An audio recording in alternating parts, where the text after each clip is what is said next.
Greetings everybody and welcome back to WagerTalk TV. This is Pavlos to break down the Champions League Final, which for the first time ever is taking place at 12 p.m. Eastern. It's an early kickoff in Europe. So in this video we're gonna break down some stats, some historical data, some player props. I got a corners pick for you. But before that, I want to remind you guys about our World Cup promos. The World Cup is starting in about 2 weeks from now. You can get my whole package for the entire World Cup for just $149. Comes down to under $4 a day. Really affordable. I was number one in each of the last 3 summers. I'm the summer king over at WagerTalk. Number 1 in soccer in each of the last 3 summers. Number 3, 2, and 1 respectively in all sports. And you know how hard it is to climb the leaderboards over at WagerTalk. Plus 277 units of profit in the last 3 summers alone. I was profitable in 8 of the last 9 major competitions. That's Euros, World Cups, Copa Americas, you know, all the international competitions. Number 1 in the last Euro in 2024 with plus 45 units. So you don't want to miss this deal. Guys, you're going to get every single play, all the futures. I got 4 of them loaded right now. All the 5% releases, just everything. So head over to my page at wt.buzz/pl. You'll find all about it. And we also run a nice promo for new customers only. You can use promo code GOAL, GOAL. And your first package for the World Cup will be priced at $1 single. That's for new customers only. You can find all those and more at wt.buzz/pl. Now onwards to our free play. The Champions League Final, the 2 best teams in Europe right now. Maybe Bayern should be in there, but Arsenal made it all the way to the final. They won their first EPL title after many years, and now they're looking for their first Champions League title. And you know, here's the funny little factoid. In case Arsenal win this game, they're gonna be, of course, it's gonna be their first Champions League title. And on the other hand, England will make the clean sweep in the European competitions. You know, Aston Villa won the Europa League, Crystal Palace won the Conference League. So they have the chance to, you know, England has the chance to win all 3 major competitions in Europe for the first time ever.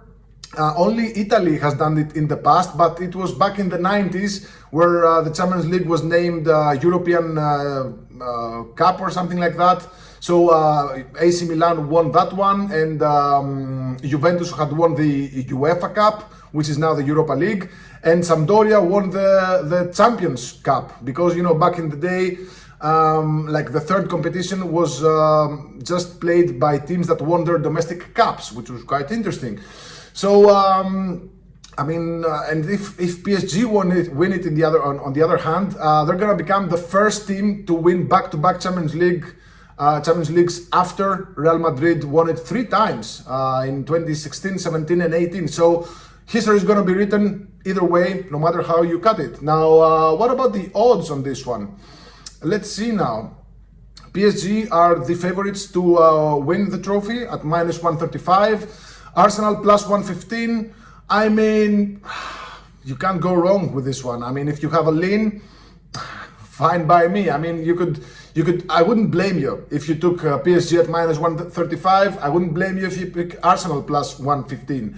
As for the 90 minutes, PSG plus 148 favorites at home. As hosts, typical hosts, because the match is played in Budapest, in a very nice, actually very beautiful venue. The draw is at plus 225, and Arsenal plus 210 underdogs. The spread is set at 1/4 goal. The total was 2.5, and it now dropped to 2.25 goals. So people or the books are expecting a tight game between these two. I mean, listen, the logic is that it's a final, right? So if you're getting plus a quarter of a goal head start for either side, that's a solid bet, in the sense that it covers, in this case, Arsenal. If you take Arsenal plus a quarter of a goal, you can win if Arsenal win in 90 minutes. If this is a draw, you still get half a payout, and if PSG win in regulation, you lose the bet. But if you think PSG are going to win in regulation, why not go on the plus 148 money line for PSG? So if you want my opinion, and you know, before the rest of my breakdown, I'm looking at a 5%. I have a lean in this game. I'm gonna give you guys some other plays. I still haven't decided yet. It's Friday at the time of writing. I had a very, very long day. I don't want to make a decision because I'm tired. My brain is tired. My body's tired. I'm gonna sleep well tonight, wake up early tomorrow, and I'll decide tomorrow. So you can find whatever is my bet at wt.buzz/pl. Now, here's another thing.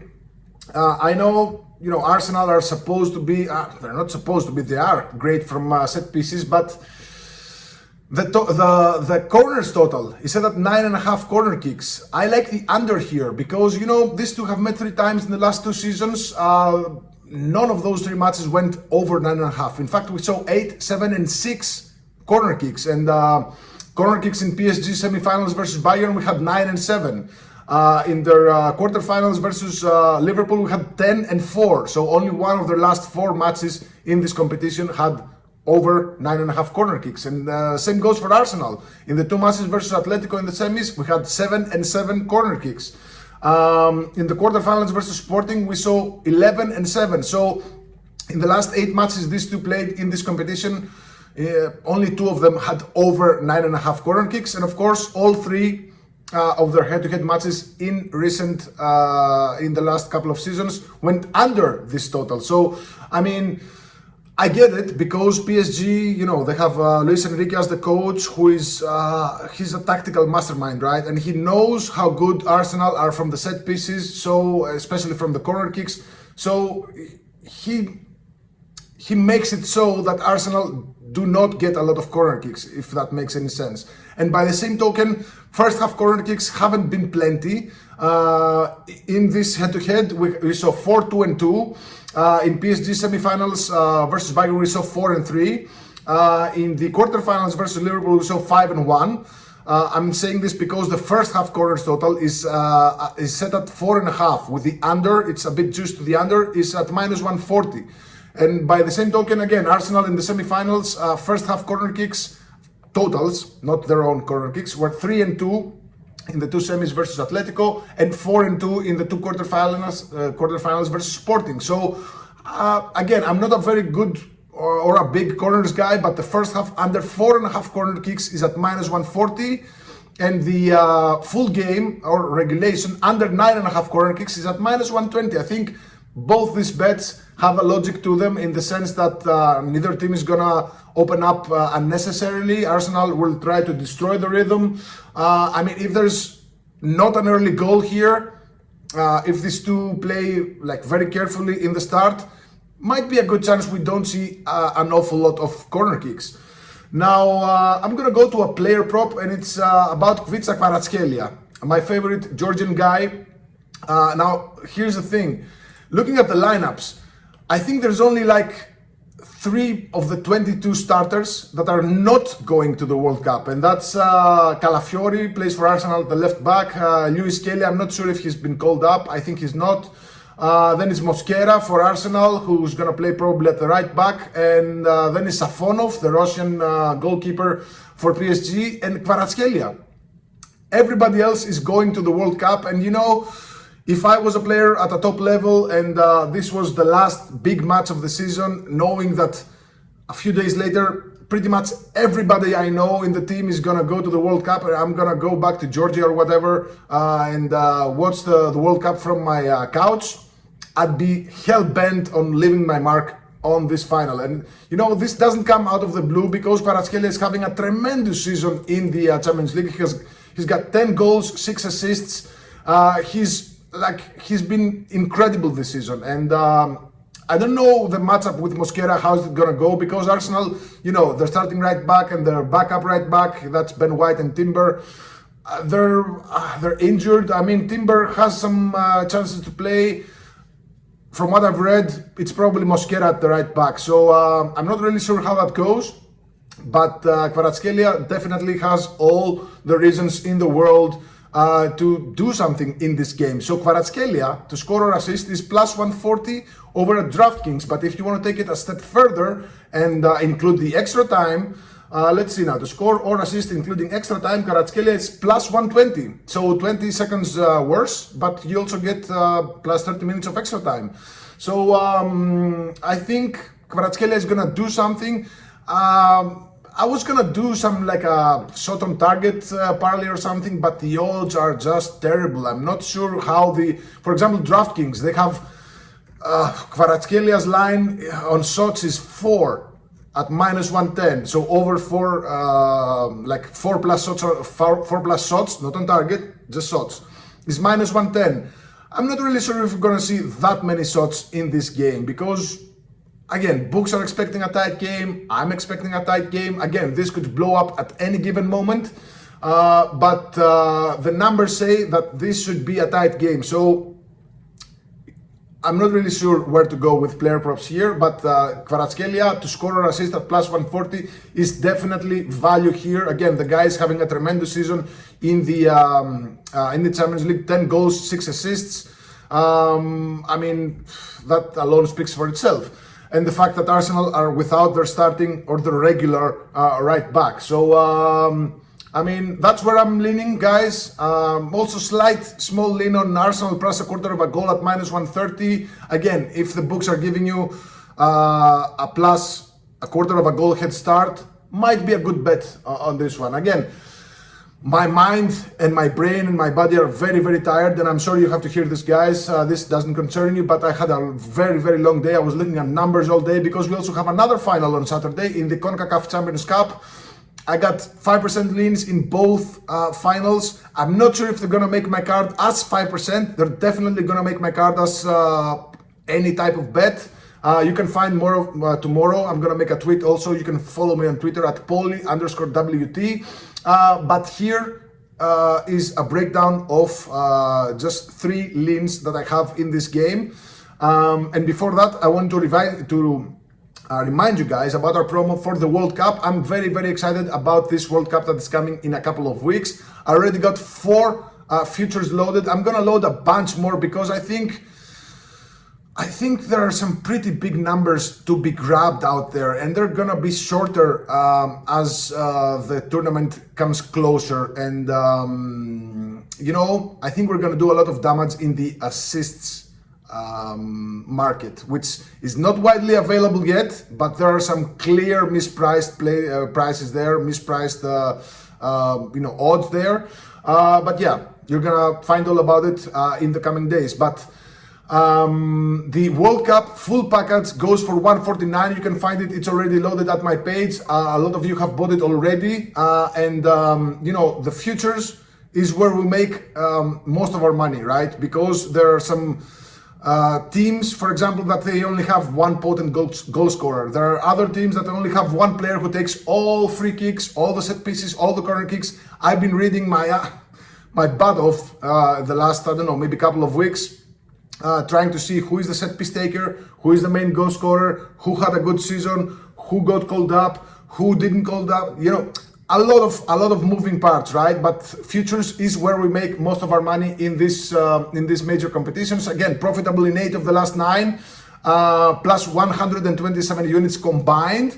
Of course, I'm the summer king over at WagerTalk, especially in soccer, #1 in each of the last 3 seasons, 2025, 2024, 2023, a combined of plus 277 units. We made plus 45 units in the last Euro. We at one point were on a 17-2 run, guys. It was insane because, you know, I don't want to toot my horn or whatever. I don't know what's the expression precisely, but I do a lot of reading. I've been watching soccer for the last, I don't know, maybe 30 years. I've been betting for the last 25, professionally for the last 10. So trust me, guys, I know what I'm doing. I know how to operate in these competitions. I know what the teams need, what the teams can do. That's why we make a lot of money every single competition. The only competition where we didn't turn a profit was this season's Africa Cup of Nations, and the damage was just 5 units. We were just down 5 units. So in all the other competitions, we were tremendously good. So head over to my page, you'll find all about it.